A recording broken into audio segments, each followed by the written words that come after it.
Hi everyone, it's Paul Tilley and welcome to our review of Test 1 for Fall 2023. What I'm going to do today is to bring you through the 3 questions that were asked. Question 1. The following account balances are taken from an adjusted trial balance of Best of Fun Bowling Lanes on December 31st, 2023. And the question asks, prepare closing entries on December 31st, 2023. Okay, so first of all, we have to say, what exactly is a closing entry? A closing entry is an entry that's made to empty or remove temporary accounts at the end of the fiscal year.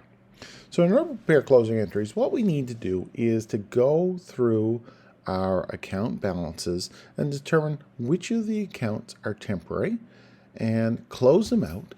And that closing process will give us an idea or give us an indication of how much money we made during the year. So here I have the basic closing process outlined. So the closing process occurs at the end of the accounting period after the financial statements are prepared. And the closing entries effectively reset revenue and expense and withdrawal accounts. Those are the key ones that we're looking for. And we're going to update the capital account to reflect the profit or loss for the year. So essentially that's what we're doing with this closing process. There's really 4 steps. We need to close the revenue accounts to the income summary account. And then we close the expense accounts to the income summary accounts. And then we close the income summary account to the owner's capital account to reflect the change in profit. To bring account, if it's a profit, it's going to bring the capital account up. If it's a loss, it'll bring the capital account down. And then we'll close the drawings or withdrawals to reflect the fact that the owner took money out of the company. So here is the basic sheet. What we need to do now is to pick out the key accounts. So first of all, let's go and look for our revenue accounts. Let's go pull our revenue accounts out there. So in terms of revenue accounts that need to be closed, okay, we've got bowling revenue right there. So I'm going to highlight that one. That one needs to be closed out. The next step that we need to do is to identify our expense accounts. These are, again, temporary accounts that need to be closed out. So we've got equipment repair expense, we've got rental expense, interest bowling, insurance expense, depreciation expense. These are all expense accounts. I'm going to highlight those. We also have wage expense right here. I'll highlight that. We've also got utilities expense and property tax expense. Highlight those. Just make sure that I get all the expense accounts here. Yes, so those are all the expense accounts. So I've identified those. Next, we need to identify any withdrawals. So let's go take a look for withdrawals. There we go, D. Allen withdrawals. I'll highlight that. And finally, the income summary is what we're going to be closing, but we really need to create the income summary first. So let's go take a look at it. So the first thing we need to do is close our revenue accounts to the income summary. So let's go up and look at our revenue accounts, okay? So our revenue accounts is bowling revenue 81,750, and it has a credit balance. So what we need to do is to create a corresponding debit balance of 81,750 to eliminate that. So basically the debit and the credit will balance out to 0. So we need to debit bowling revenue and credit our income summary for 81,750. So here is the basic first entry that we are going to make. Bowling revenue, debit it, 81,750. Income summary, credit it for 81,750. And that will eliminate that account. The second step is to close the expense accounts to income summary. So let's take a look at our expense accounts. Well, we've indicated that our expense accounts are the ones in dark orange here. Everything with an expense associated with it. You'll notice that all the expense accounts here that we're looking at have a debit balance. So we need to create a credit entry of equivalent. So repairs expense, for example, has a debit balance of $630. We need an equivalent credit balance of $600. We need an equivalent credit balance of $630 in order to wipe it out. Same for all of the expense accounts. So what we're going to do is in our accounts, we are going to create credit entries for them. And when you total those up, they will come to $49,640, and we debit income summary for $49,640. Next, the third step is to close the income summary account to owner's capital account. Okay, so in this particular instance, we have our income summary account right here. We've got a debit balance of $81,750. We've got a credit balance of $49,640. The difference between the two, $81,750 minus $49,640, is a $32,110 debit balance. We reflect that in this entry right here, where we debit the income summary by $32,110 and credit the capital account. In other words, put the money into the capital account for $32,110. This is a permanent account, so effectively we're seeing the profit put into the capital account to increase the capital after that year, that profitable year. Finally, we close the drawing accounts to the capital account. So in this particular instance, then, we know that there was drawings of $23,500. We'll close it to the capital. It has a debit balance, so we need to credit it. So we're going to credit withdrawal $23,500 and debit capital account $23,500. These are the necessary accounts that you will need to put in place. These are the necessary transactions. These are the necessary closing entries that you will need to make in order to close the books for the year. Okay, question 2 says, below is an adjusted trial balance for Rubens Cubic Storage on December 31st. And what we need to do here is to prepare a classified balance sheet for December 31st. So we've got the accounts, the debit balances, the credit balances, and we are also told that the current portion of note payable is $3,000. Okay, so what we need to do is we need to think about what exactly is balance sheet items and what exactly are income statement items. Okay, so let's just look at this right here: cash, accounts receivable, office supplies, prepaid insurance, land, equipment, depreciation, building, customer list, notes payable, unearned accounting fees, payables, and capital and withdrawals. Those are all what I would consider income statement type item. Those are what I would consider as balance sheet type items. Okay, so we're going to find these on the balance sheet. The other ones, accounting fees, depreciation, expense, insurance expense, rent expense, office expense, telephone expense, those are what I would suggest would be income. Those are what would be income-based items. So we really need to be able to pull out the details based on that.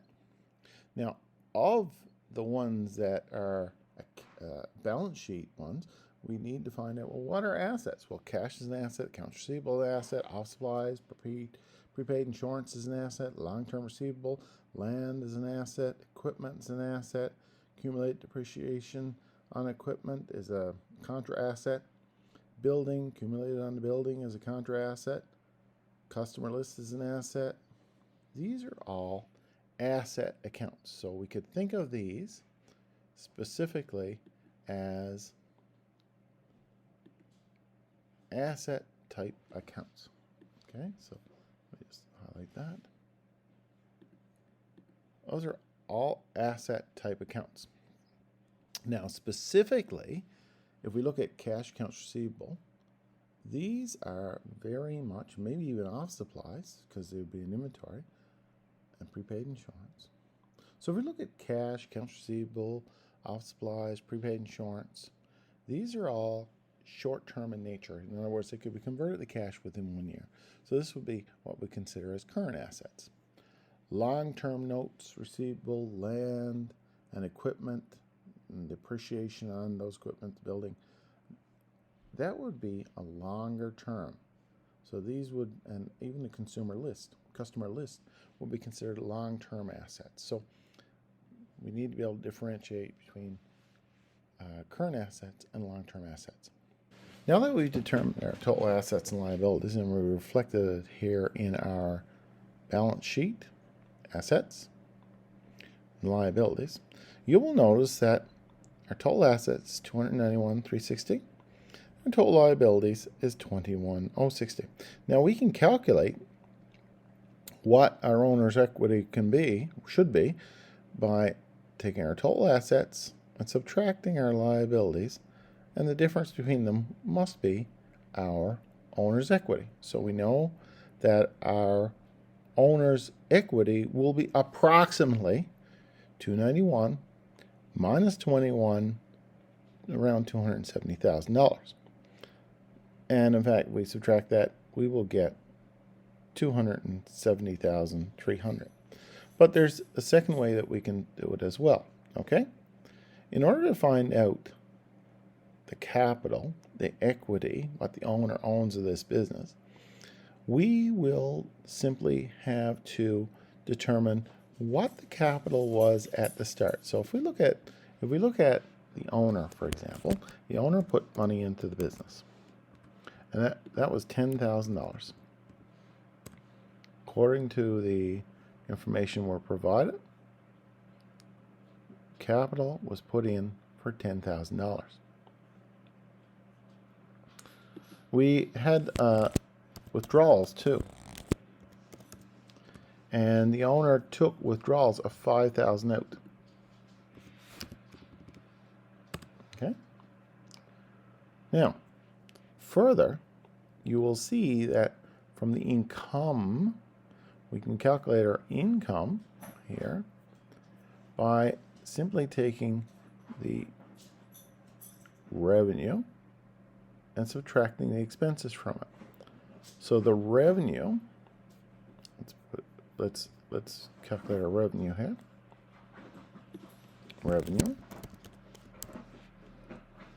Our revenue was $274,500 less expenses. And we think about our expenses are here. We add them all up. Our total expenses is $9,200. Okay? So, in this particular instance, we have to ask ourselves, well, how much does the owner own after it's all over? Well, he started it with 10. He took 5 out. The revenue came into the business is $274,500. There were expenses of $9,200. So whatever is left from that must be the new capital. If we add these numbers up here, when you add this, it comes to 270, which is the same as we've calculated here. It would be assets minus liabilities equal owner's equity. Okay, let's take a look at number 3. Talbot Construction on December 31st has the following adjusted trial balance, and we can see the trial balance here. And it says that Talbot invested $5,000 cash in the business during the year, and the capital account balance was $121,400 on December 31st of the prior year.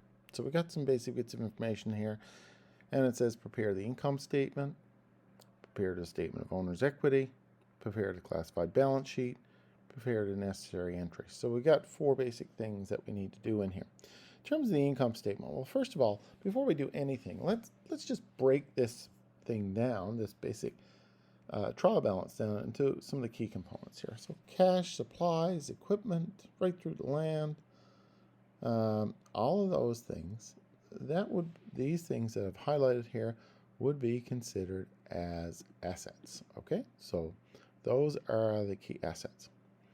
Accounts payable, rent payable, property taxes, unearned revenue, long-term notes payable. These would all be considered as liabilities. So that's a liability section. The capital and the withdrawals all deals with specifically the owner's equity part.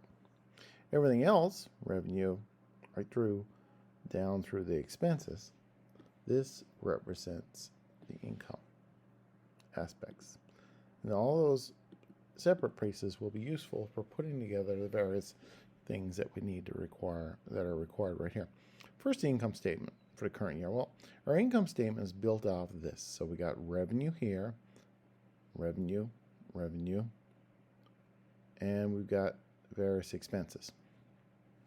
So what we need to do is take this and format it into the revenue part, the expense part, and basically then you would draw from this your total profit. So let's take a look at what this looks like in the income statement. You'll notice the income statement here for Talbot Construction is dated for the year end December 31st. We've taken all the revenues that are indicated in here and we place them at the top. Revenue, service revenue, rent, interest revenue. Those have been subtotaled to 115.1. We've taken all the expenses again, pulled from here. And you can see all the expenses get totaled up to 110,800. The difference between revenue and expenses will yield you your profit. Okay?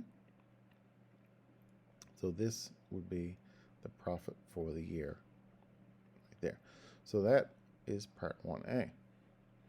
Part 1B, it says prepare a statement of changes in owner's equity, or the owner's equity statement. So what we do with the owner's equity statement is we have the beginning through to what additions have been made, what subtractions have taken away to give you the ending.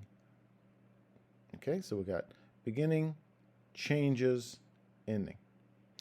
So we can pull those numbers right out of the trial balance by thinking, okay, capital to start with, well, that information is given. It had a balance of 124. So that's what's reflected in there. And on top of that, he invested $5,000 cash in the business during the year. So we see an extra $5,000 cash going in. That will be reflected. Now, did the business make any money? Well, look at our income statement. And income, we've calculated it to be from our income statement to be $4,300. So that $4,300 adds to the value of the owner's equity. It gets reflected here. That gives you a subtotal of $130,700. We also know, based on this information, that the owner withdrew. If we look at withdrawals, the owner withdrew $13,000. That would be reflected there. So we could calculate then 121.4 starting off, add the investment, add the revenue coming in, take away the withdrawals, and it will give you an end of year capital balance of 117.7. Okay, and that would be reflected there in that statement of owner's equity for year end at December 31st. That's how you do part B. The classified balance sheet, again, using the information from these two and your trial balance, you can classify the balance sheet. So let's look at our basic assets here. That would occur in the first part of the balance sheet, and we would break those into current assets, so cash, supplies, prepaid insurance would all be current. Equipment, less accumulated depreciation, buildings, less accumulated depreciation in land, will be long term. So if we look at our balance sheet, you will see that the balance sheet would have cash, supplies, prepaid insurance, and current assets totaling $43,100. The plant and equipment less the accumulated depreciation, that would total up to $175,000, and that would give you total assets of $218,100. That's the asset part. The liabilities section would come again right out of your draw balance. We would find current liabilities would be liabilities to be paid within 1 year, accounts payable, interest payable, rent payable, wages payable, property taxes payable, and then revenue would all be examples of short-term or within 1 year payables. These would be current payable, and with regards to long-term notes payable, that would be longer-term notes. So that would be reflected in the balance sheet under current liabilities and long-term liabilities, and you will see current liabilities would total $40,400, and the long-term liabilities $100,000 or $60,000, which is a total of $100,400.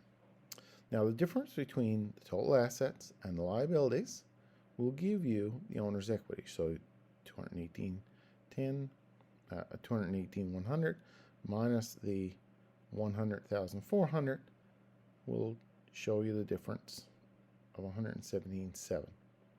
Now, that $117,700 should match the statement of owner's equity here, which shows the balance at $117,700. So our total liabilities and owner's equity together will balance the assets. So this is part C. Now we know, looking at part D, we know the process that we saw in number 1. Okay, what we need to do then is prepare closing entries. Well, look at closing entries. What do we need to do there for closing entries? Well, first of all, we need to close out our revenue accounts. Second of all, we need to close out our expense accounts. Third, we have to move the income summary into the capital, and then we deal with the withdrawals. Okay, let's look at this one. We noticed that we had service revenue, rent revenue, and interest revenue. These are reflected in terms of our income statement, in terms of the revenues. You'll notice that they have credit balances, so we need to debit them in order to zero those temporary accounts, and we credit the difference into income summary. So add them up, difference 115,100, income summary, that would effectively zero those accounts. We do the same basic thing for our expenses. Our expenses will have a you will see that they have a debit balance, so we need to credit expenses in here. So you'll see the expenses, all of the expenses that are reflected in the income statement, you will see those there, and we debit the difference between what your total expenses is, $110,800. So we debit the income summary, $110,800. That zeroes that has the effect of zeroing the expense accounts. The difference between the income summary from the revenue and the income summary from the expenses, 115 minus 110,800, will be the amount of profit, really. And you'll see that that has a debit balance of $4,300.